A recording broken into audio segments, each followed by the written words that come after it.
Hello, नमस्कार दोस्तों। Good morning. जय श्री राम। राधे राधे। सजल क्लासेज के ऑनलाइन प्लेटफॉर्म में आपका स्वागत है। आज हम पढ़ेंगे इंग्लिश। इंग्लिश की बिल्कुल बेसिक से शुरुआत करेंगे, तो आप अंत तक बने रहिएगा। यह वीडियो आपके लिए एलडीसी, बीएसटीसी, सीईटी, वीडियो पटवार एवं सभी परीक्षाओं में इंग्लिश के लिए उपयोगी रहने वाली है। आइए आप अंत तक जुड़े रहिए।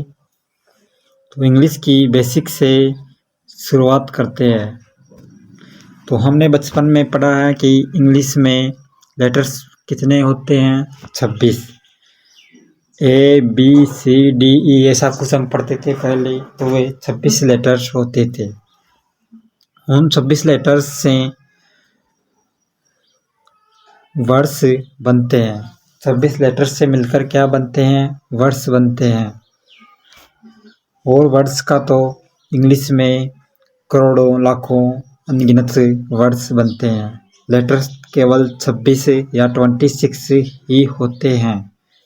इन 26 लेटर्स से वो 8 प्रकार के शब्द बनते हैं। उन शब्दों से मिलकर सेंटेंस बनता है। सेंटेंस यानी वाक्य, और वाक्य से मिलकर लैंग्वेज या भाषा का निर्माण होता है। इंग्लिश में 26 लेटर्स होते हैं, जैसे A B C D E F G ऐसे करके जेड तक ये 26 लेटर्स इंग्लिश में होते हैं। इन्हीं 26 लेटर्स से जितने भी वर्ड्स बनते हैं उन्हें अलग अलग 8 भागों में बांटा गया है। इन 8 भागों को पार्ट्स ऑफ स्पीच कहते हैं। पार्ट्स ऑफ स्पीच किसे कहते हैं? लेटर्स से जितने भी वर्ड्स बनते हैं उन्हें अलग अलग 8 भागों में बांटा गया है, जिन्हें ही पार्ट्स ऑफ स्पीच कहा गया है। पार्ट्स ऑफ स्पीच यानी शब्द भेद कौन कौन से हैं? Noun, pronoun, adjective, verb, adverb, preposition, conjunction, interjection. Noun यानी संज्ञा, प्रनाउन यानी सर्वनाम, एडजेक्टिव यानी विशेषण, वर्ब यानी क्रिया, एडवर्ब यानी क्रिया विशेषण। वाक्य में नाउन और प्रनाउन ही सब्जेक्ट और ऑब्जेक्ट की भूमिका निभाते हैं। सबसे पहले नाउन के बारे में जानेंगे। नाउन यानी संज्ञा। संज्ञा किसे कहते हैं? तो संज्ञा इस संसार में किसी भी वस्तु के नाम को ही संज्ञा कहते हैं। प्रत्येक वस्तु का कोई ना कोई नाम है, वही संज्ञा है। जैसे child, boy, girl, Ravi, class, room, English, math, teacher, student, school, mother, father, brother, sister, food, book, paper, knowledge, water, air, table, tree, ये सभी संज्ञाएं या नाउन कहलाते हैं।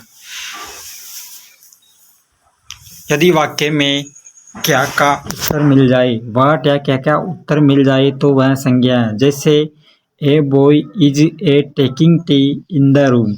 एक लड़का क्लास में बैठा बैठा क्या खींच रहा है? टी। तो क्या का उत्तर मिल गया। तो टी क्या है यहाँ पर? नाउन। कौन खींच रहा है? बॉय। ये भी क्या है? नाउन। कहाँ खींच रहा है? रूम। तो रूम भी नाउन है।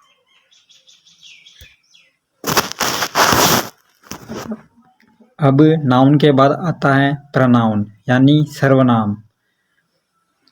संज्ञा के स्थान पर यदि हम किसी भी शब्द का प्रयोग करते हैं, वह सर्वनाम कहलाते हैं।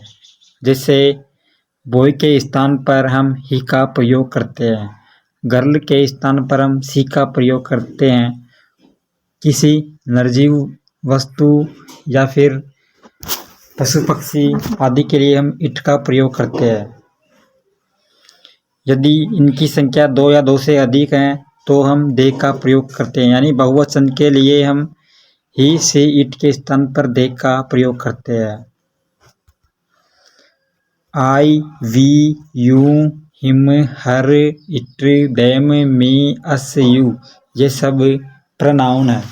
इनका प्रयोग हम नाउन के स्थान पर करते हैं। इट को हम इस प्रकार भी लिखते हैं, इट्स। यह इंग्लिश में शॉर्ट फॉर्म को दर्शाता है। इट इज, इसका मतलब क्या होता है? इट इज या इट हैज। एक इट्स इस प्रकार से भी लिखा हुआ होता है, यह एडजेक्टिव होता है। इसका मतलब होता है इसके या इसकी। इट वाज का शॉर्ट फॉर्म नहीं होता है, वाज का कोई शॉर्ट फॉर्म नहीं होता है, वाज का वाज ही होता है। ही या हिम विल हेल्प सी या हर। यदि वाक्य में या सेंटेंस में मेन वर्ब से पहले सर्वनाम का या प्रनाउन का प्रयोग करते हैं तो वहाँ पर हम he, she, it, they, I, we, you इनमें से लिखते हैं। यदि मेन वर्ब के बाद लिखते हैं तो हम him, her, it, them, me, us, you इस प्रकार से लिखते हैं। तो यहाँ पर मेन वर्ब से पहले ही आएगा, हिम नहीं। और इधर सी नहीं आएगा, हर आएगा, क्योंकि मेन वर्ब के बाद में हम सर्वनाम का ये फॉर्म लिखते हैं। नोट: नाउन और प्रनाउन ही किसी सेंटेंस में सब्जेक्ट या ऑब्जेक्ट बनते हैं। जैसे Ravi should invite her. Ravi यहाँ पर क्या हो गया? सब्जेक्ट। रवि यहाँ पर नाउन है और ये सब्जेक्ट की भूमिका निभा रहा है। यहाँ पर हर क्या है?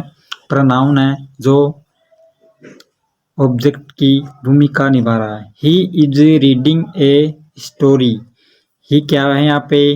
सब्जेक्ट। स्टोरी क्या है यहाँ पे? ऑब्जेक्ट। धन्यवाद दोस्तों, बने रहिएगा। अगली क्लास में यहीं से शुरुआत करेंगे। धन्यवाद।